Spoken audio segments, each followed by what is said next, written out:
This year, I spent over 100 days outside in the backcountry, and you may think that with all that time and the decades of experience collectively, that I've got it all figured out. Well, that's not really the case. And one trip in particular left me with a stark reminder that I believe is important for all of us to remember. So with all of that time spent outside, here are the biggest lessons I've learned from my trips in 2024 that I think can also help you with your trips moving forward and help you have a better experience overall. Now, lesson number one is that I spent a lot of time planning detailed trips. The trips that I enjoyed the most this year were executed after months and even sometimes years of planning.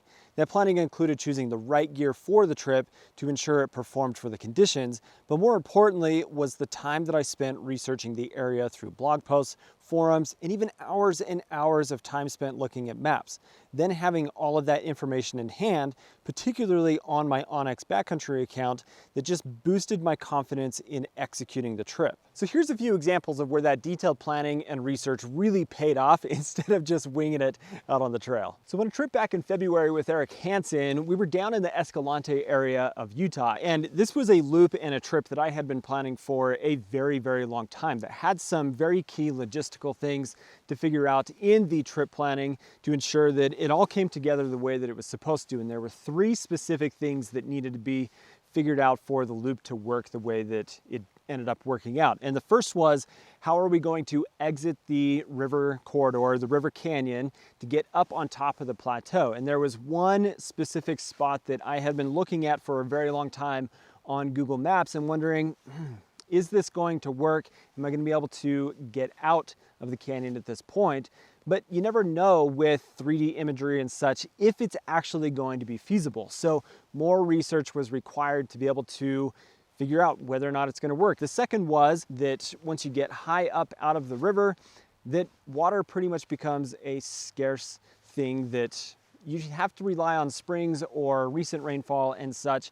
And we were able to pinpoint an exact pothole that I was able to mark on my map and have as a waypoint for us to go to collect water and then be able to be good from that point. If I had not done that research ahead of time, then maybe we would never have found that water. And the third was entering into a slot canyon. That entrance into a slot canyon required a little bit of scrambling, a little bit of like exposure and dropping down a small drop to get into the canyon. And again, it came down to understanding that it was feasible and doable by the research that I had done. Now, the next example here is a trip again that I had been planning for a very long time and went on with Brigham from Outdoor Vitals, where we connected 4 different high Uinta basins that went over 3 high elevation passes that were essentially off trail, unmaintained types of passes that people don't frequent hardly at all. So it required a lot of careful planning to ensure that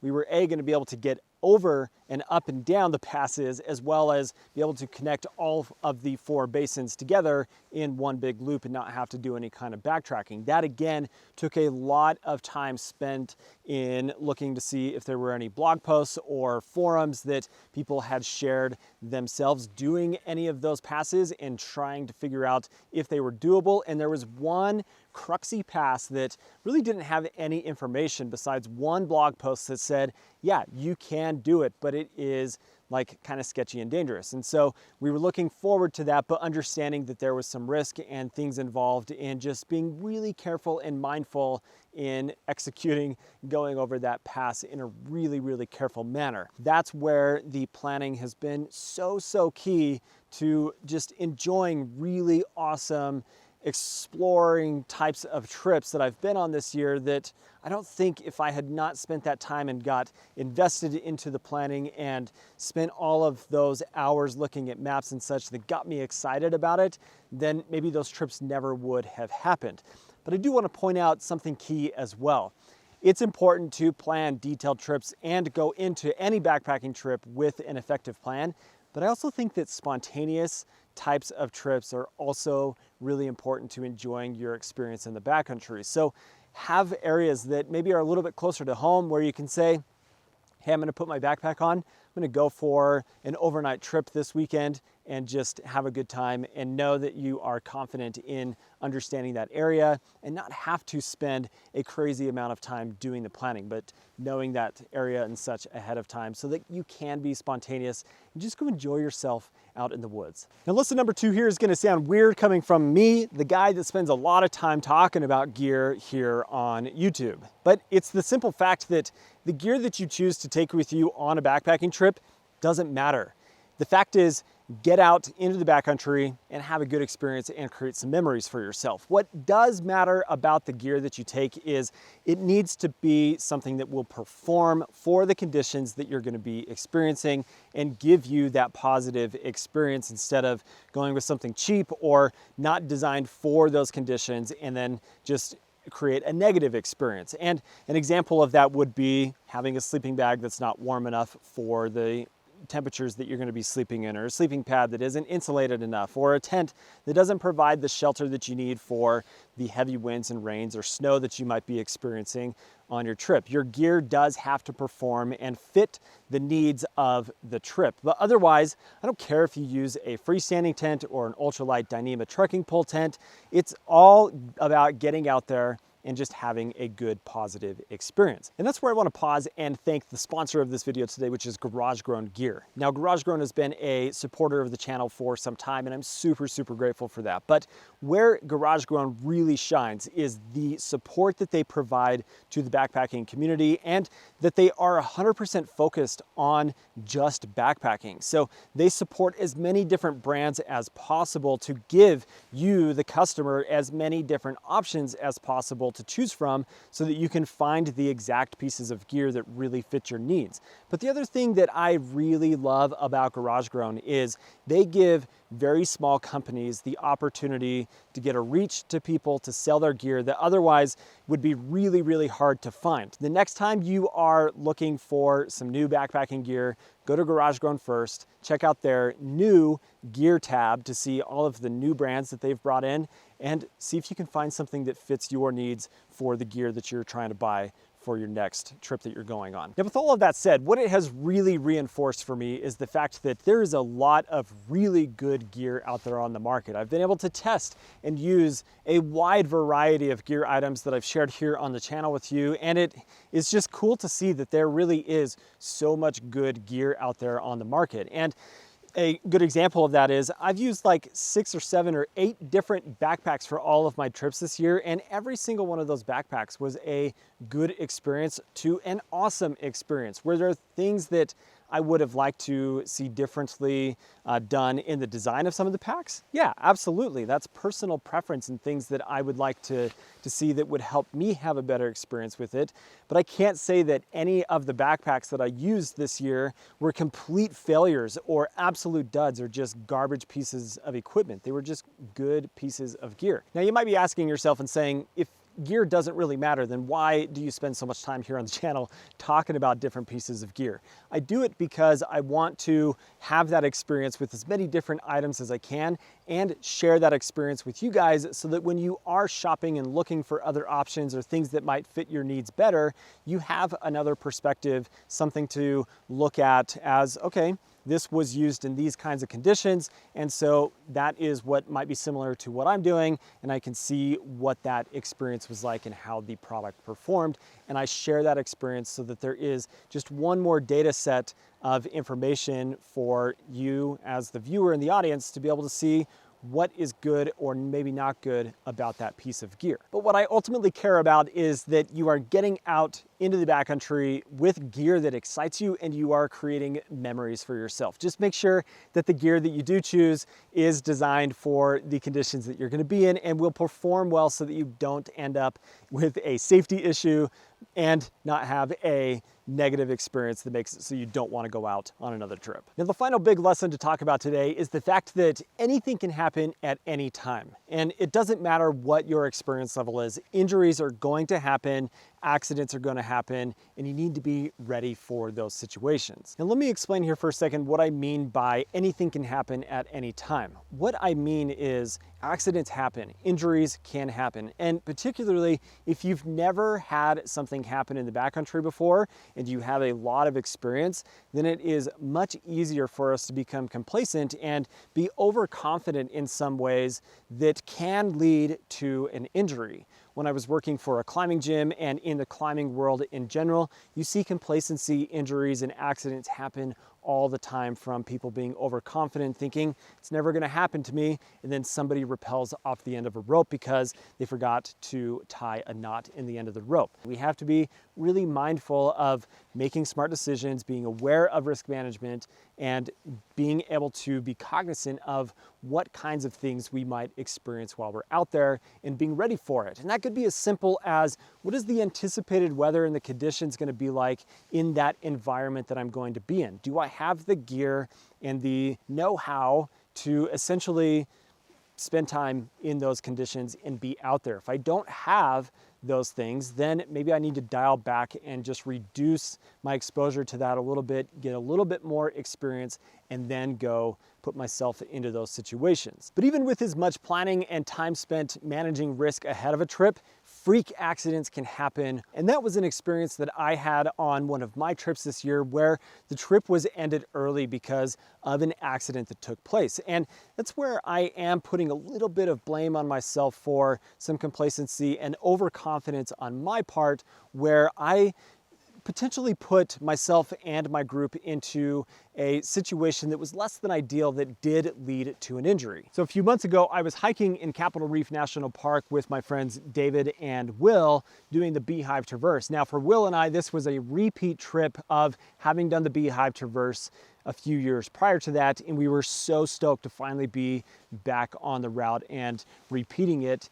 But the first day of the trip presented really, really hot temperatures. It was way hotter than we expected it to be, and the water sources were absolute garbage. You've heard me talk about the Deadbird water. There was one water source on the first day, and there happened to be a dead bird in the water. It was super stagnant, just disgusting, disgusting water, and it did not aid in any way in the morale of the trip at the time. And then we didn't get as far the first day as we had planned because of the heat and just moving slow and all of those things that kind of like compounded as the day went on. So then day two, we were already behind schedule. We were trying to move quickly. And what took place is just, I think, a series of small decisions that put us in a little bit more of a rush than I would have liked. And this is just some of the analysis that I've gone through in my head of what took place that led to an injury. As we were coming down a slick rock ramp to get to the bottom of a canyon bottom to continue on, we had to come down a fairly steep section with a lot of boulders and slick rock and such, and we came down the slick rock a bit earlier than Will and I did when we first did the Beehive Traverse. And this is where I think my personal confidence and my years of climbing experience and such, being really confident on my feet and everything and good balance, maybe led us into a steeper section of slick rock than was maybe appropriate for the group altogether. And so I moved through a section that was fairly steep, got through it just fine, and then made a little hop to a ledge and got over, was able to take my pack off and such. And then Will and David were moving through the same section, but it was a little bit steeper than they were comfortable with. And so I was trying to coach them from my perspective of where I was at, of maybe where coming down was a better idea. And Will is a super confident, really, really good hiker and somebody that I trust with my life in the backcountry. He's amazing. But there was one little shift of balance as he was moving through the steep section of rock where his pack shifted a little bit, he made a move, his balance shifted, and he fell forward down onto a rock, hit his face and his sunglasses onto the rock, and he gashed open his eyebrow, which was a pretty gnarly gash. It was deeper than just a little tiny cut. It was like it needed stitches. He ended up getting stitches. It was not a good situation. And it was just one of those things that Instantly, it went from everything is good and fine to now we're managing this situation in the backcountry. Things like that are going to happen. You are going to have accidents. You are going to have injuries and things. And if it hasn't happened yet, it's just a matter of time before it does happen. And so it's so critical for you to be ready for those things. And this is where the conversation for me comes full circle, from things can happen at any time to how you're planning really does make a difference overall in the experience of the trip. And because Will and I and David had spent so much time planning this trip and putting it together, we were very familiar with the area and had maps downloaded offline on OUTERWEAR Backcountry. I was able to pull up the offline map, look at that, and determine an exit route for us to get out, because Will's injury was just something that we did not want to manage and couldn't manage really because of what was happening with his eye. We stopped for lunch to just kind of regroup, see what was going on after I got him all bandaged up and stuff. He's sitting there and he goes, a drop of blood just like came through the bandage and dropped down, which was immediately like, this is not clotting up the way that it should. We need to get out of here, which was a huge bummer. Like, none of us at the time were like, yeah, this is great. We're so excited to have this injury take place and exit and end our trip 2 days early. But it was necessary. And having done all of that planning ahead of time and understanding the area, having read the maps and having that information at hand, we were able to create an effective plan to be able to get out. And the nice thing is, like, we didn't have to call search and rescue. We didn't have to do like this big extraction of helicopter rescue and such. We were able to manage that ourselves, but that may not always be the case. So I guess the conclusion of that whole story is the fact that regardless of how much time you spend outside, at some point you are going to be managing some kind of injury or some kind of accident, and it's important to be ready for when those situations do arise so that you can make the best decisions possible. Now, there are other lessons and things that I learned from my trips and such this year of 2024, but these are the biggest lessons and the biggest takeaways for me that I want to apply and just be more aware of for the trips that I have planned for next season, so that I can just ultimately have the best experience possible and plan better trips, plan things that are just pushing me a little bit harder and making my skill set be put to use a little bit more, and just making it so that I am really pushing myself in a way that is giving me an opportunity to have a lot of fun in the backcountry and not just get bored with doing the same thing over and over again. So in 2025, I've got a lot of really fun things planned and cannot wait for some of those things to come to fruition and share that with you. But I also want to know down in the comments what lessons or takeaways that you have from the trips that you've been on this year. Let's have a conversation about it. I'd love to engage in that. But thank you so much for watching today, guys. If you're not subscribed, you know what to do. Hope you have an awesome day. We'll catch you in the next one. See you later.